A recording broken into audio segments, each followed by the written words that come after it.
네, 반갑습니다. 오늘은 마태복음 10장 28절 말씀으로 시작해서 저와 여러분이 하느님의 은혜 가운데 다가가는 축복의 시간을 갖도록 하겠습니다. 먼저 우리 주 예수 그리스도 이름으로 기도하겠습니다.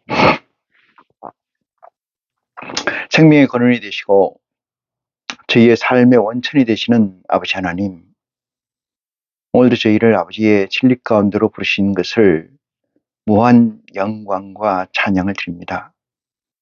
아버지 하나님, 저희가 무엇이 간데 이처럼 사랑하시사 아버지의 성산과 아버지의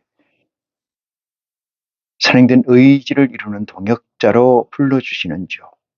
그 은혜를 생각할 때마다 이 세상에 무엇으로 비교하여 그 가치를 크다 할 수 있겠습니까? 아버지 하나님, 예수 그리스도 시대 이후 지금까지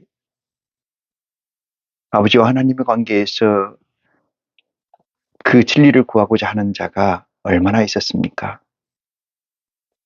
그 진리를 진심으로 구하고자 하는 자가 얼마나 있었습니까? 때로는 저들의 조직의 목적을 위해서, 때로는 저 안위의 개인의 안위의 영달을 위해서 했던 적이 얼마나 많았었는지, 아버지 하나님, 이 시간의 역사를 반추해 볼 때 그 놀라움에 무엇이라 말씀드릴 수가 없습니다. 인간이기에 연약하기에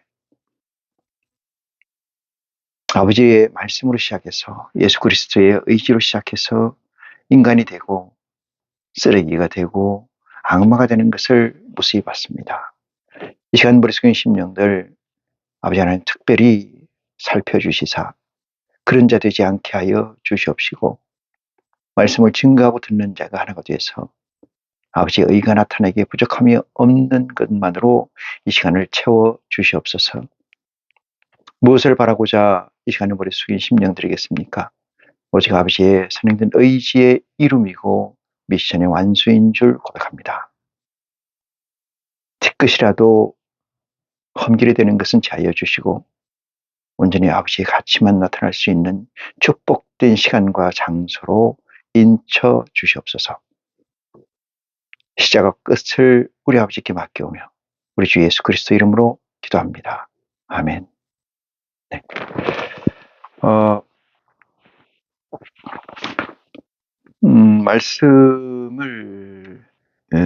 오늘 말씀을 좀 많이 듣던 말씀은 아니죠. 이 말씀을 주제로 삼는 것은 여러 가지 의미가 있겠습니다만 부득불 이 말씀을 하지 않으면 안 될 이유가 있는지라 이 말씀을 드리게 됐다는 것을 전제로 하고 이 말씀을 여러분과 같이 상고하는 가운데서 우리가 바울의 얘기를 빌리자면은 속으로는 하나님의 법을, 육신으로는 세상의 법을, 그 두 법 사이에서 갈등하는 존재가 아니고 그 두 법 사이에 놓여 있을 수밖에 없는 우리의 입지에서 바울처럼 갈등하는 게 아니고 온전히 마음의 법, 다시 말해서 아버지 하나님 예수 그리스도의 법에 귀의해서 OS가 그쪽으로 주장돼서 사는 우리들에게 그 확정되고 확실한 증거로 이 시간 말씀을 증거하고자 합니다. 이 말씀에서 보면은 이 세상 끝과 그리스도의 복음이 어떤 차이가 있고 하나님이 우리에게 주시고자 하는 목적된 것이 무엇인가에 관해서 이 우리말을 용어는 아닙니다만 격신구라는 말이 있어요. 좀 어려운 얘기긴 한데 불가의 얘기입니다만 이쪽 얘기를 들어서 이쪽을 설명하고자 하는 얘기인데, 사실상 이쪽 얘기라는 것과 이것을 설명한다는 것과의 차이는 개번 하도 멀리 떨어져 있어서 이해하기 힘드나 어쨌든 그 이해를 연결시키고 그 이해를 다가가는 것은 당사자의 몫이다 이렇게 생각을 해요. 어떤 미사역으로 어떤 가문이설로 A를 B로 설명한다고 해서 그것이 이해되는 것은 아니라고 생각합니다. 내가 알고 있는 것을 이해하려고 하지 말고 본인이 알려고 하는 것을 이해를 할 때 그것이 본인 것이 되고 아버지가 보실 때 미쁘다 칭찬하시는 믿음이 여러분에게 있는 줄 믿고 오늘 이 말씀을 증거를 시작하도록 하겠습니다. 자, 28절 봅니다. 몸은 죽여도 영혼은 능히 죽이지 못하는 이랬어요. 몸은 죽이는데 여기서 몸은 육신이에요. 자, 보겠습니다. 몸은 육체인데 육체를 죽여도 뭐가 영혼이죠. 영혼. 여기서 보니까 영혼이라고 나옵니다만은 영혼은 능히 죽이지 못하는 영혼은 몸은 육체인데 영혼은 하나님의 영인데 이 두 가지로 해석할 수 있어요. 하나는 영 플러스 뭐예요? 정신이에요. 정신. 이 두 가지를 설명하면서 이것을 죽여도 이것은 yes, 이것은 no죠. 이게 누구냐? 이게 공중권세자인데 공중권세자 이렇게 글씨가 좀 다시 좀 보면은 여기가 공중권세자의 권세라는 거죠. 이 공중권세자의 권세라는 것은 공중권세자라는 것은 뭐냐면은 1차원, 2차원, 3차원 이 세상까지를 주관하는 세계의 백본 네트워크다 이렇게 생각하면 되고 백본 네트워크의 이치 그것을 공중권세 자본자 또는 공중권세자 이렇게 얘기하도 무방해요. 자, 예수님께서는 우리에게 28절에 뭐라고 얘기하냐면 몸은 죽여도 얘기는 육체는 죽여도 이런 얘기에 죽여도 영혼을 죽이지 못해요. 이것을 포괄적 설명을 해놨습니다. 죽이지 못하는 자, 이 자에게 두려워 말라 이 얘기죠. 이 자에게 두려워 말라. 그러면 뭐에게 두려워하느냐 그 문제에 봐서 오직 솔라 오직 몸과 영혼을 능히 지옥에 떨어뜨리는 자를 두려워하라 이랬어요. 오직 여기서는 하나님인데 하나님은 육체와 영혼을 이거 두 개 다 뭐예요? 다 죽인다는 얘기죠. 여기도 yes, 여기도 yes. 이렇게 되게요. 이것을 설명을 좀 이렇게 하기 위해서 가독성이 영혼을 yes 하는 자를 두려워하라 이 얘기예요. 그러니까 하나님은 어떤 존재인가를 설정하는데 그것이 하나님은 육체와 영혼을 죽이는 존재를 하나님이라고 하고 그 하나님을 두려워하라. 이유는 뭐예요? 간단하죠.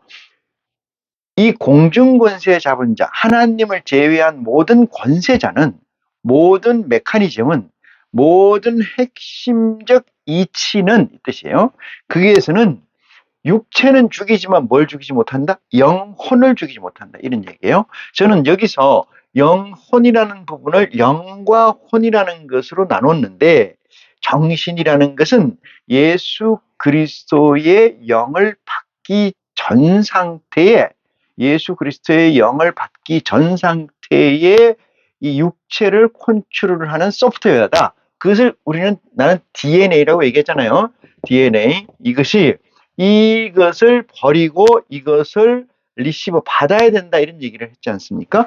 이거를 받아야 되는데 이 예수 그리스도의 복음에서는 영혼이라고 칭호되어 있으니 그대로 보면은 육체를 죽이는 것은 1차원에서 3차원까지의 핵심적 가치, 주체자가 된다고 할 수도 있겠죠. 핵심적 가치 주체자 이것을 존재라고 보면은 그 존재를 두려워하지 말고 뭐를 죽인다는 거예요? 영과 육체를 공히 멸하는 이것을 두려워하라 이런 얘기예요. 인간은 이 정신이라는 게 있어요. 자, 또 설명을 합니다. 인간이라고 이렇게 있어요. 이 인간은 뭐냐? 인간은 두 가지가 있어요. 이 인간이라는 걸 분해를 해보면은 육체하고 정신이다. 이런 얘기예요. 이 육체는 뭐냐? 이 육체죠. 세포로 구성된. 정신은 뭐? 이 육체를 어떻게 컨트롤하겠는가? 이거를 얘기하는 것을 우리에게 DNA다. 이렇게 얘기를 하는 거죠. 이게 인간인데 이 인간에게 두려움이라는 것은 인간은 뭐요? 나타난 거죠.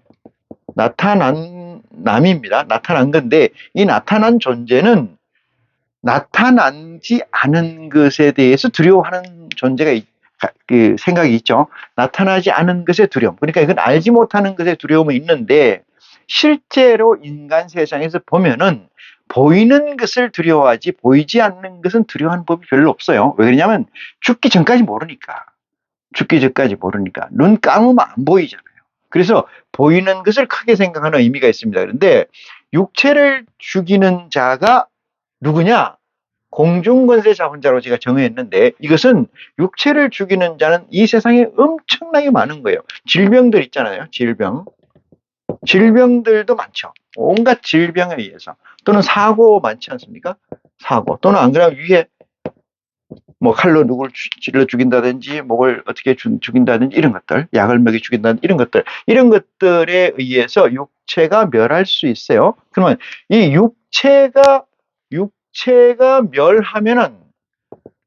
멸하면 뭐가 남아요? 이 정신이 남지 않습니까? 이 정신만 남잖아요. 얘는 죽었으니까, 얘는 다 했으니까 얘만 남잖아요. 얘만 남는데 정신은 어디로 가느냐? 이것이 정신이 혼이 되고 넋이 되는 거예요. 혼이 되고 넋이 되는데 이 혼이라는 것은 어떤 존재냐 하면은 아주 미약한 존재예요. 미약한 존재. 그렇게 인식을 할 필요가 없는 존재. 이걸 혼이라고 그러고 넋이라는 건 뭐냐 하면은 멈춰져 있는 거지. 멈춰져 있는 거. 그래서 이 넋이라는 것이 우리는 원귀, 귀신 이렇게 얘기해요. 근데 원귀 귀신이 되려면은 보통으로 가지고는 이 넋이 안 된다 이 말이죠. 넋이 안 돼. 응? 보통으로 가지고는.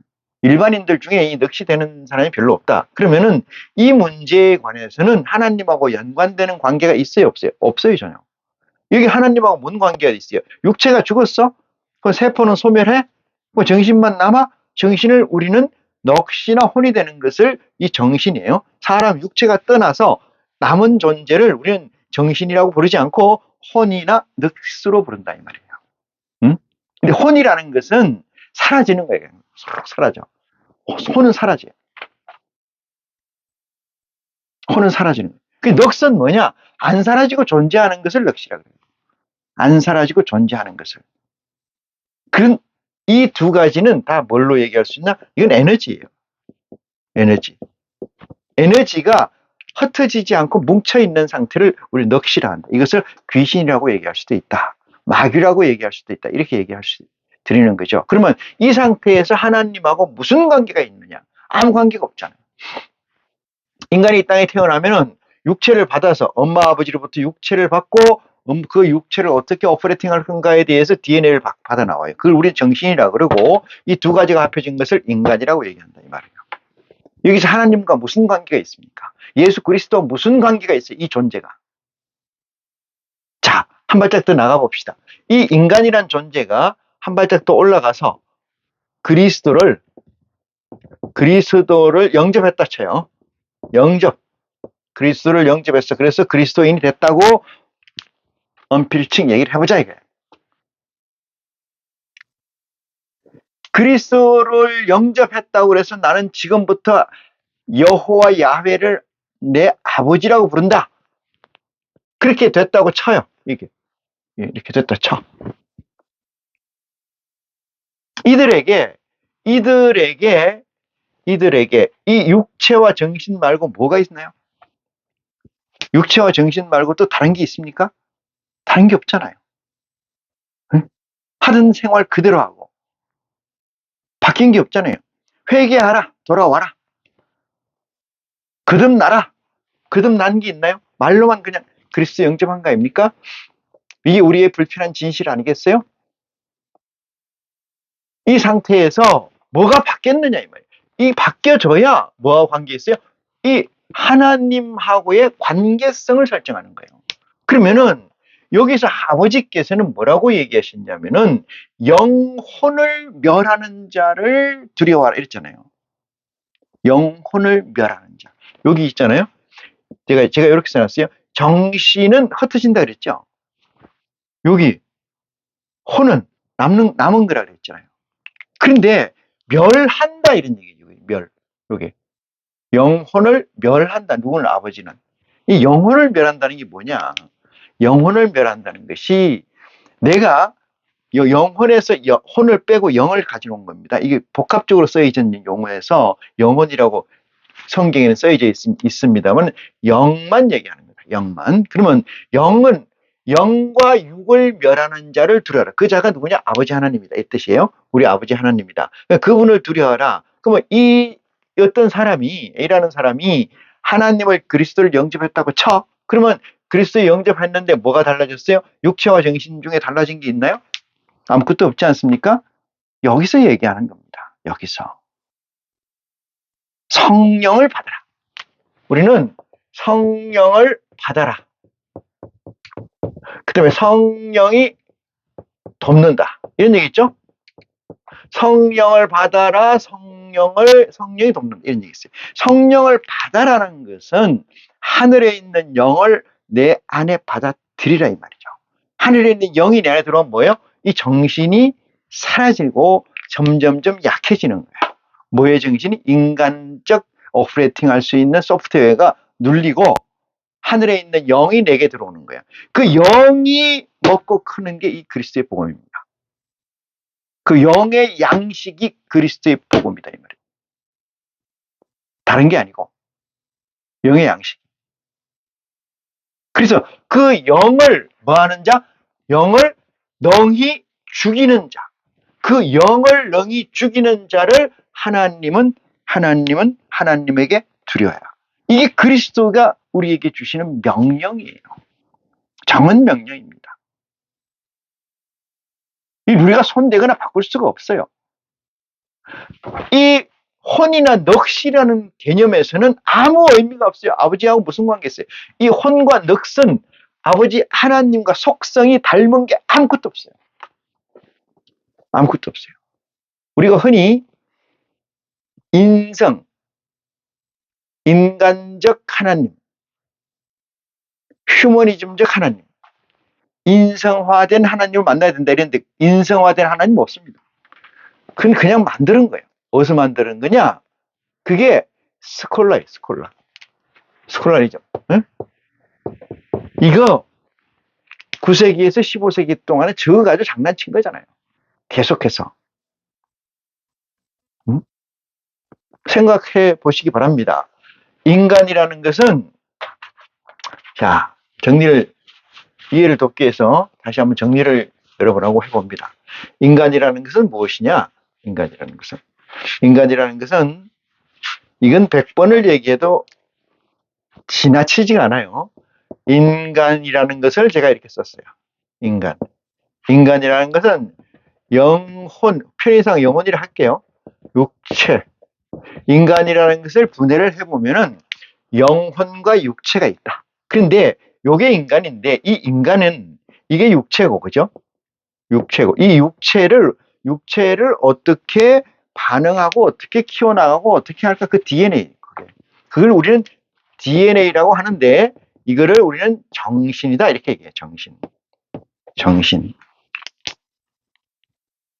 정신 차려. 정신 나갔네. 이런 얘기 많이 쓰잖아요. 정신이라는 건 이 육체를 오퍼레이팅 하는 거예요. 이건 어머니 아버지의 속성 중에 가져오는 거예요. 그대로. 그래서 그게 두 개 합쳐져서 만나서 이 구현된 것이 인간이에요. 인간. 이 인간은 그래서 이 인간의 육체가 죽으면 뭐만 남아요? 육체가 죽으면 요건 남잖아요. 육체가 죽으면은 영혼만 남는다. 이거죠. 이 영혼이라는 걸 두 가지로 나눈다. 제가 이랬어요. 혼과 넋으로 나눈다 이랬어요. 이 정리를 좀 여러분이 해야 돼요. 혼과 넋으로 나누는데 이 혼이라는 것은 시간이 지나면 스스로 사라지는 거예요. 시간이 지나면 스스로 사라집니다.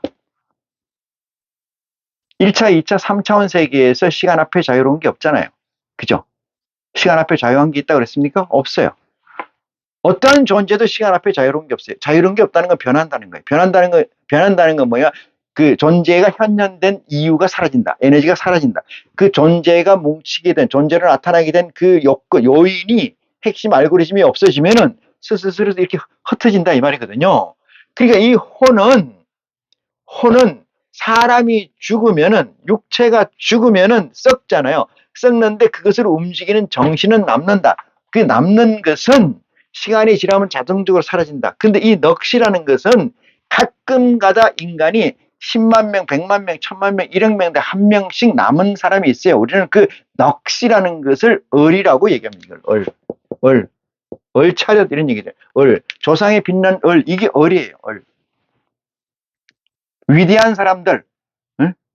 신당을 꾸며놓고 제사를 지고 예를 갖추는 것들, 그런 것들이 을이라고 그래요. 그 이거죠. 근데 정리하면 하나님과 이 사실의 존재와 무슨 관계가 있느냐 이 말이에요. 이 사실에 사람이 낳고 죽고 하는 데 있어서 이 사건과 무슨 관계가 있어? 아무 관계 없죠. 하나님은. 그래서 예수님께서 우리에게 말씀을 통해서 이렇게 알려줘요. 몸은 죽여도 영혼은 능히 죽이지 못하는 자를 두려워하지 말고 그랬어요. 이 영혼이라는 것을 제가 여기서는 그대로 써놨기 때문에 그런데 이건 엄격히 말해서 혼입니다. 혼이라고 얘기할 수도 있고 영이라고 얘기할 수도 있어요. 왜? 인간들이 하나님으로부터 영을 받지 않은 존재는 그냥 혼이잖아요. 혼. 이 죽으면 혼이라고 그랬지만은 스피릿이라 이 말이에요. 정신이라는 거죠. 어? 그걸 혼이라고 치면은 죽은 자들에게, 그걸 넋이라고 치면은, 예?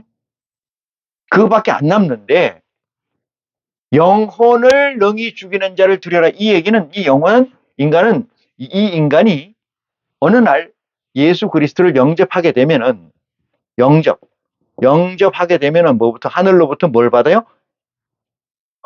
영을 받는 거죠. 하늘로부터. 이 영은 뭐예요? 보좌예요. 영을 내려받는 거죠. 그러면 내가 가지고 있는 DNA 이 정신이, 이 영혼이 눌리고 뭐가 들어와요? 하나님의 보좌의 영이 여기 들어와 있는 거죠. 그런데 하나님이 이렇게 얘기하시는 거예요. 예수님이 육체와 영혼을 능히 멸하는 자를 두려워라. 그 자는 누구예요? 아버지 하나님이에요. 여러분 이해됩니까? 이 성경 구절 한 구절 가지고 다 설명할 수 있어요. 그런데 백치와 천재의 차이는 백지장 한 장 차이라는 것은 0,1mm라도 터치해주지 않으면 못 뚫고 들어간다는 게 이 진리의 세계거든요. 안 뚫고 들어갈 수가 없다는 얘기예요. 그 다음 얘기를 봅니다. 왜 이런 말씀을 하시는 건지. 참새 2마리가 한 아사리온에 팔리는 것이 아니냐. 그러나 너희 아버지께서 허락하지 아니하시면은 그 하나라도 땅에 떨어지지 아니하리라. 이건 비유입니다. 비유. 진짜 참새를 생각하지 말고 진짜 참새, 이 날아다니는 새를 생각하지 마시라는 거예요. 자, 참새 2마리가, 참새 1마리가, 2마리가 한 아사리온에 팔리는 것이 아니냐 이렇게 묻고, 그러나 너희 아버지께서 허락하지 아니하시면 그 하나라도 땅에 떨어지지 아니하리라. 이 얘기는 어디의 얘기예요? 하나님의 하늘의 보좌에서 영을 받고 그 영의 케어를 받는, 영은 성령이 도우심을 준다는 건데 그 도우심은 이 육체, 영혼의 육체 이것을 도움을 주는 게 아니고 이 영을 받은 존재를 하나님의 아들로 거듭난 자들에게 도움을 주는 것이 영혼의 도움을 받는 거예요. 영혼의 도움을 받는 겁니다.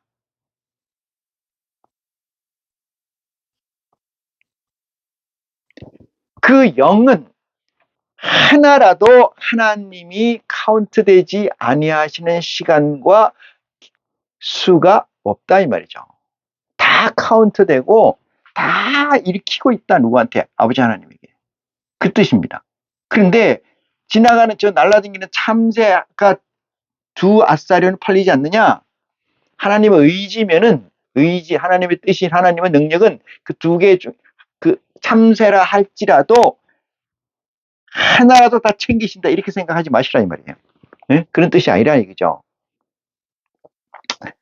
자, 30절 봅니다. 너희에게는 머리털까지 세신 바 되었나니. 여기서 너희라는 것은 신을 하나님의 보좌에서 영을 영접한 자, 회개해서 받아들인 자입니다. 그 자를 얘기해요. 그 자들에게는 머리털까지 세신 바 되었나니 두려워하지 말라. 너희는 많은 참새보다 귀하지 않느냐. 이렇게 얘기합니다. 비유예요. 여기 너희라는 것은 여기서 너희는 육체가 있고 영이 있고 정신이 있어요. 근데 이 영이 위에 있는 겁니다. 영이 위에 있어요. 뭐예요? 정신에. 그 정신은 왜 안 없어지냐? 이 3차원 세상, 이 세상에서 사는 동안은 저 정신이 있어야지 살아요. 점점점 이게 약해집니다만은 밀도가 이것이 처음에는 요만했다가 커지면 얘가 밀리잖아요. 정신이 밀리죠. 그러면 영이 인도하는 대로 따라가게 되어 있어요. 지금은 하나님의 영을 받았다 할지라도 하나님의 보좌의 영을 받았다 할지라도 정신이 앞서요. 바울은 어떤 상태냐? 내가 볼 때는 6대 4다 이거죠. 여기가 4고 여기가 6이에요. 이래서 갈등하는 거예요. 아니면 7이고 여기가 3이고 참 7이고 이렇게 이 상태에서 갈등한다. 그래서 오라 공고한 사람이라 이렇게 고백하는 거죠. 자, 그 다음 말씀 봅니다. 그 다음 말씀. 누구든지 사람 앞에서 나를 시인하면 이랬어요. 사람 앞에서라는 것은 하늘의 영을 받은 자 입장의 그 존재를 얘기하고 누구든지 사람 앞에서 나를 시인하면은 이랬어요. 나도 하늘에 계신 내 아버지 앞에서 저를 시인할 것이요. 누구든지 사람 앞에서 나를 부인하면은 나도 저를 부인해. 이런 이런 논리는 하늘의 영을 받고 나면은 의미가 없어져요. 사실은 받기 전이나 받고 나서 초기 단계에서나 가능한 얘기지. 사실상 이런 얘기가 뭐 더 이상 영향력 있게 다가오진 않는다 이렇게 말씀드릴 수가 있어요. 자, 34절 봅니다. 34절. 이 말씀이 이제 또 대단히 중요한 말씀이어서 봅니다. 이 세상에서 어떻게 살아야 되는가를 정의해 놓고 있어요. 여러분이나 저나 아는 바와 같이 바울이 성령의 감동으로 기록된 글이 많아요. 그 바울의 논리하고 그리스도의 논리하고 일치한다고 생각하십니까? 같은 선상에 있다고 생각하면 오류예요. 전혀 다른 선상이에요. 자, 봅니다. 이 유대교가 있었어요. 그게 이스라엘 민족이죠. 유대교가 있을 때 누가 있었냐면 여기가 유대교하고 이게 그리스도예요. 여기 그리스도면은 여기 사이에 누가 있냐? 요한이 세례자 요한이에요. 요한이 있어요. 유대교인들을 세례자 요한이 그리스도와 연결시키는 사명을 받았어요. 그리스도와 연결시키는 사명. 그런데 이 유대교, 이게 다른 말로 얘기해서 이 구약이라고 해도 괜찮습니다만 구약과 신약인데 이 구약과 신약을 연결시키는데 어떻게 세례자 요한이 필요하냐면은 왜 세례자 요한이 너무 틀려도 틀린 거예요. 비슷하면 관계없죠. 우리가 이 경제나 이런 걸 얘기할 때 소프트 랜딩, 하드 랜딩 얘기하는데 이 비슷하면은 소프트 랜딩이죠. 왜? 내리는지 안 내리는지 모르는 거예요. 비슷하게 내리면. 근데 갑자기 뚝 떨어지면 이거 하드 랜딩 하는 건데 이 구약과 신약이라는 것이 정반대다 이 말이죠. 여기는 북쪽으로 하면 여기는 남쪽이다 이 말이에요. 말하자면 방위로 얘기하면 굳이. 그러니까 이 반대잖아요. 180도 선상에서 여기는 이쪽이고 이쪽이 정반대의 개념이다 이거죠. 같은 개념이면은 왜 세례자 요한이 필요하겠어요? 안 필요하잖아요. 세례자 요한은 뭐예요? 첩경을 준비하는 자잖아요. 첩경이라는 것은 너무 예수님이 오시는 길이 너무 험악하기 때문에 그 길을 좀 예비하는 거 아니에요? 빠른 길. 그죠? 보다 쉬운 길로 가기 위해서 세례자 요한의 사역이 있는 건데, 제가 얘기 드리고자 하는 것은 구약과 신약이 같은 선상에 있지 않다 이 말이에요. 뭐가? 메인 백본 네트워크가 틀리다 이 말이에요.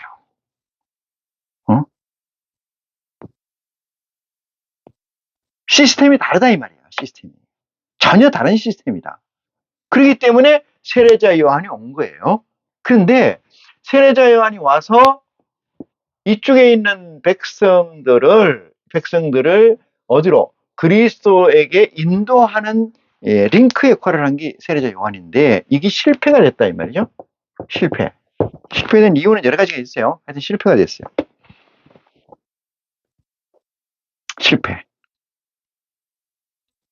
실패하니까 어떻게 돼요?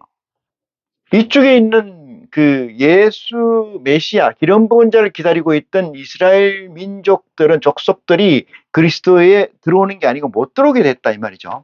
그런데 이게 예수님 시대라 그러면 이 이후에 여기에 뭐 중첩되는 시간이 있겠지만, 이렇게 중첩되는 시간이 있어요. 여기를 굳이 나눠서 얘기한다면은 여기가 바울 시대라고 해요. 바울 시대라고 볼게요. 바울 시대.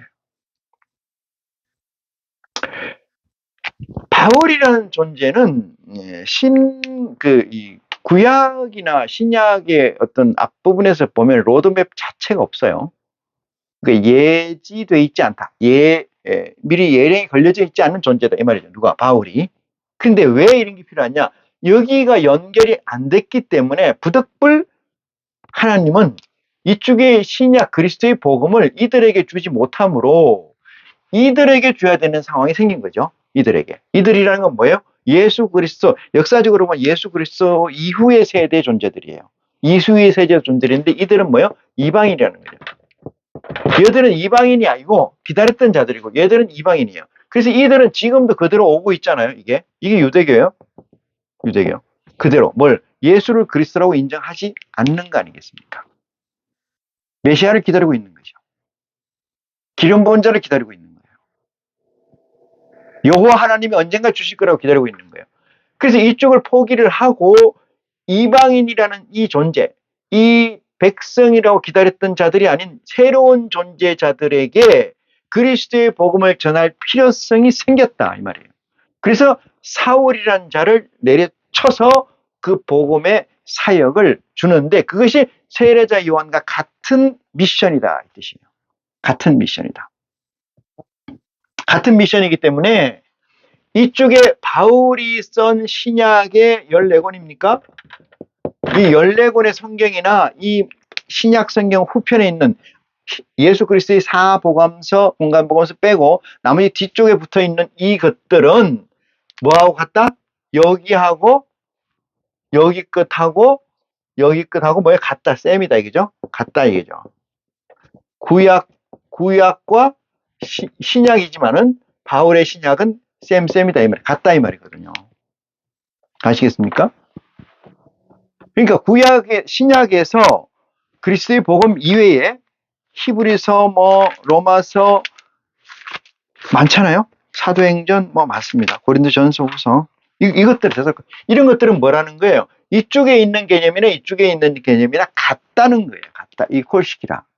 이거를 지혜로 여러분이 깨닫는 축복이 있기를 원합니다. 이건 내가 깨우쳐서 얘기를 하는 거예요.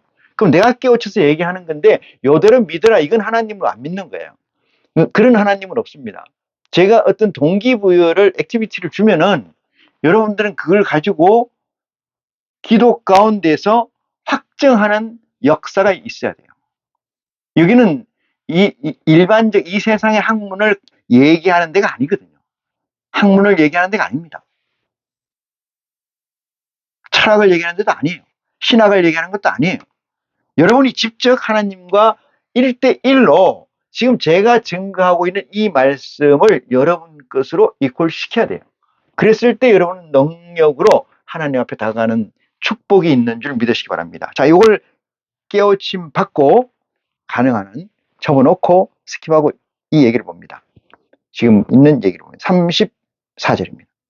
내가 세상에 화평을 주러 온 줄로 생각하지 마라 이랬어요.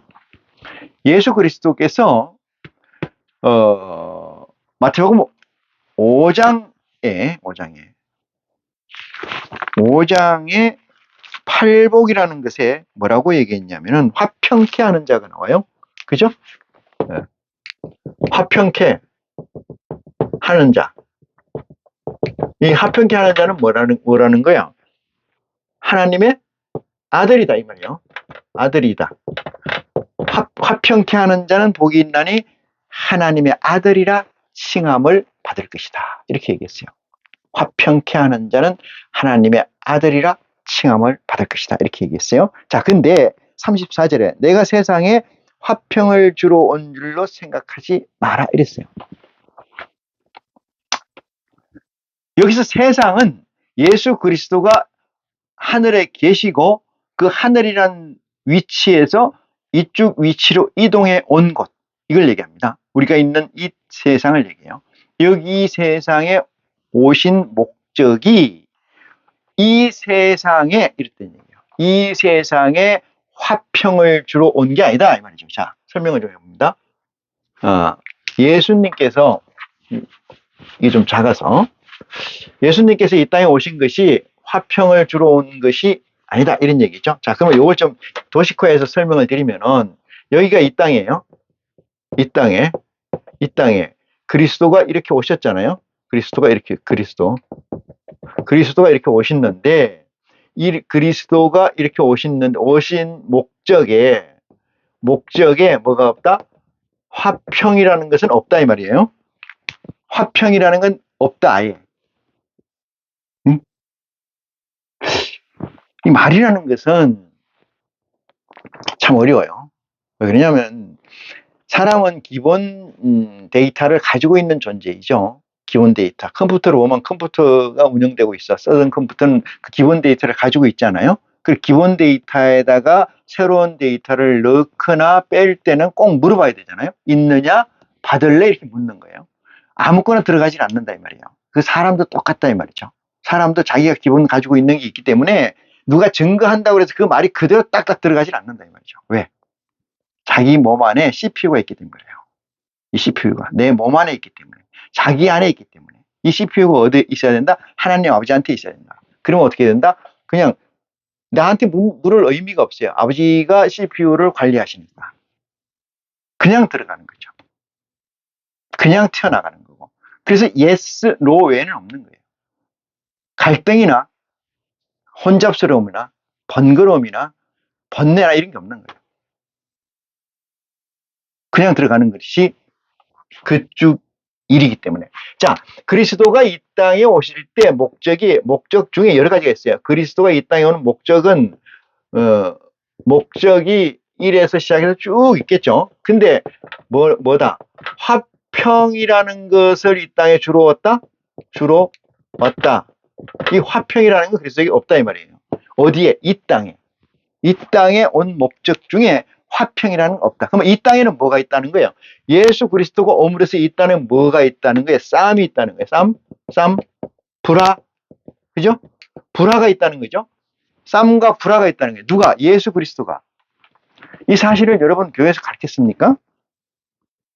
응?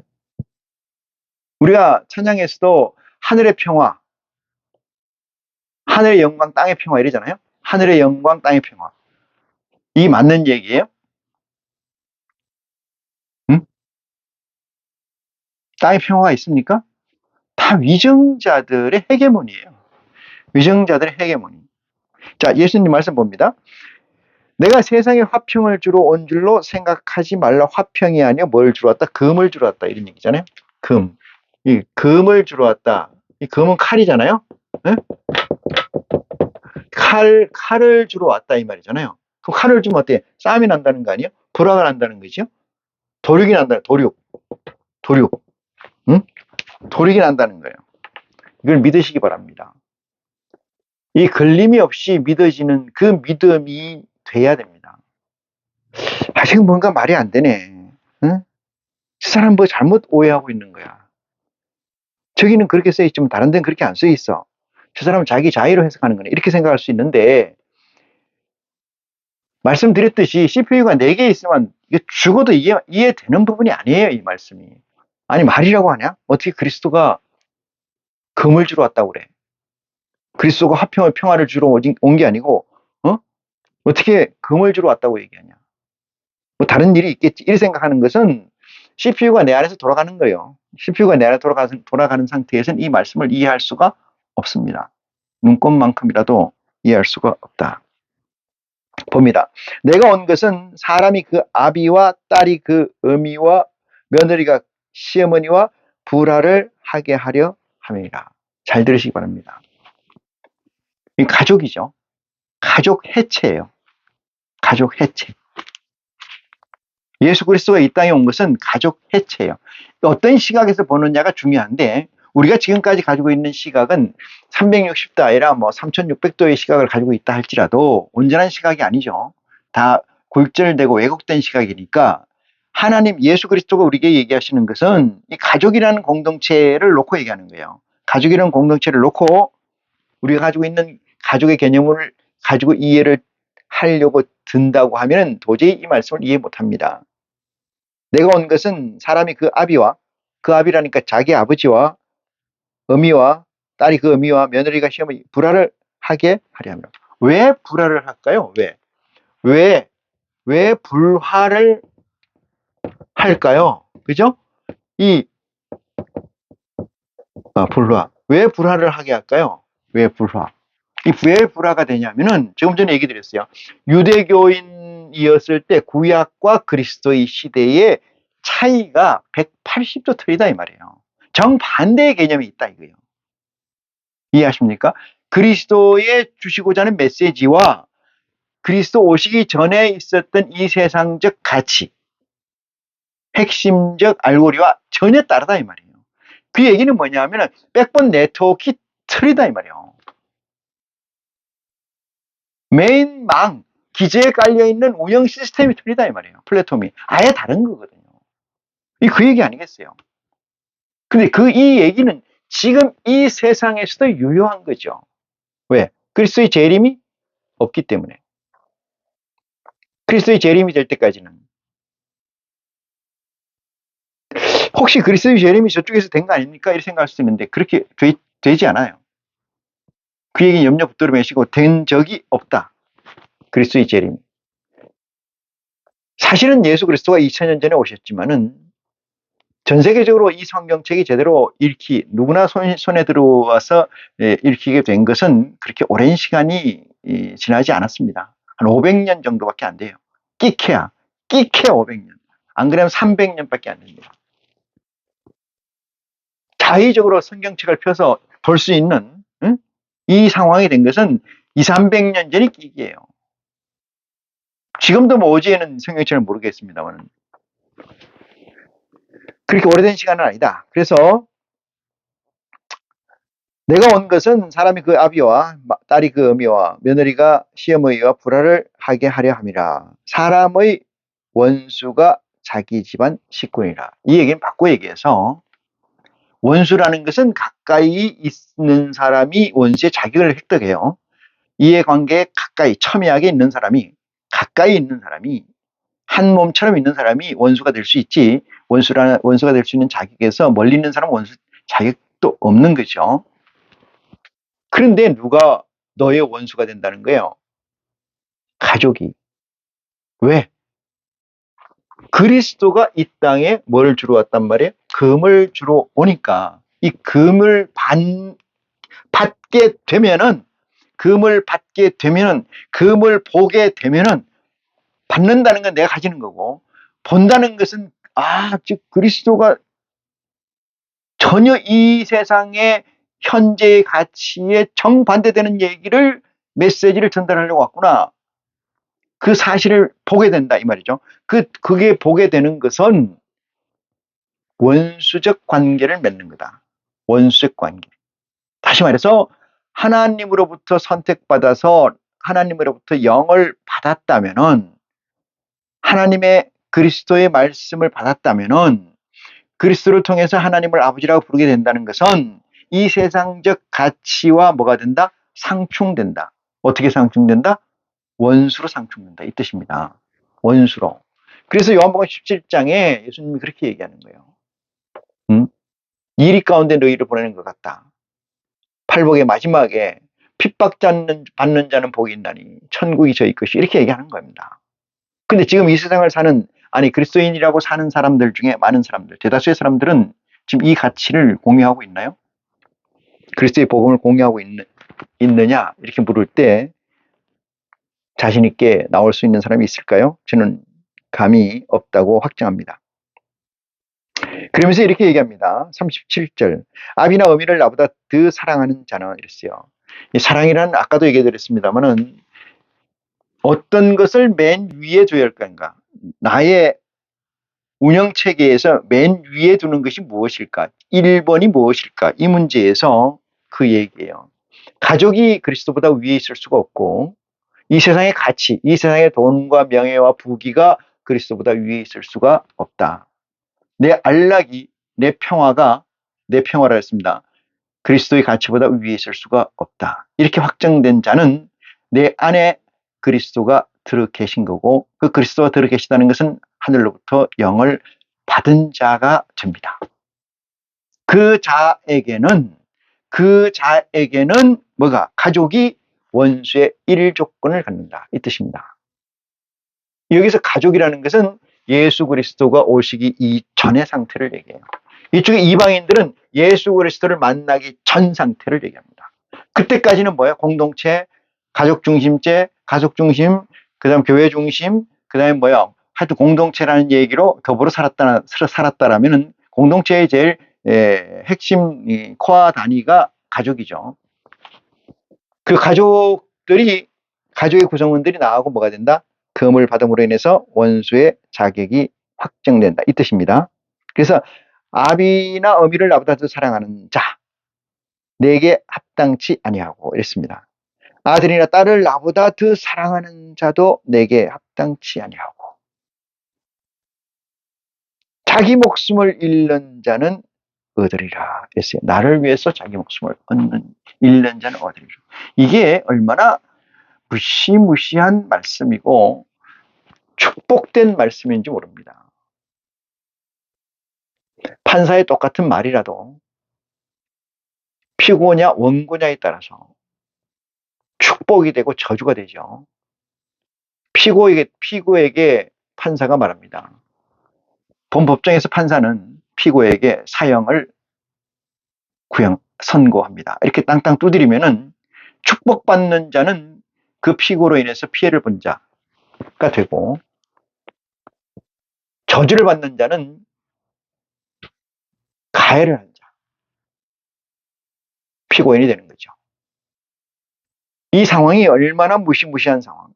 이 말씀은 다시 말해서 마태복음 10장 36절 37절은 얼마나 축복된 말씀인가에 관해서 확정하는, 읽는 그 가치를, 그래서 여러분의 것으로 만드는 이 시간을 통해서 축복이 있기를 간절히 축원합니다. 이것은 어쩌면은 그리스도를 얻는다는 것은 많은 것을 잃는다는 의미도 돼요. 여기서 많은 것이라는 것은 그리스도를 만나기 전까지에 가졌던 모든 것을 많은 것이라고 친다면은 그것을 잃는 것이라고 얘기해도 틀린 말은 아니다. 그래서 그것을 얻고자 하는 자, 이 세상에서 내 가진 것을 다 버리고라도 이걸 얻고자 하는 자, 보석을 구하는 보석쟁이가 참 보석을 구하게 되면 덮어놓고 가서 자기 거를 다 팔아서 그 보석을 산다 그랬지 않습니까? 그 이치가, 그 비유가 얼마나 명쾌한 비유인지, 그 보석쟁이에게는 그전에 가졌던 가치, 그전에 가졌던 보석이라는 것들은 새로운 보석에 견주어서 좋게 비교가 되지 않기 때문에 값진 보화를 만났기 때문에 이것을 버리는데 주저함이 없는 거잖아요. 그렇다고 해서 칼로 무 자르듯이 일도 양단으로 바로 되는 건 아닙니다. 왜? 인간이라는 것은 육체가 있고 그 육체를 움직이고 있는 정신이라는 게 있기 때문에 그 정신은 하나님으로 받은 영이 서서히 커지고 정신이 적어지는 단계를 거치기 때문에 이것을 미리 그리스도께서 확정해 놓으신 거죠. 이 말씀이 여러분에게 복이 되고 은혜가 되는 이 시간이 되기를 간절히 축원하면서 오늘 이 시간 말씀을 마치겠습니다. 고맙습니다.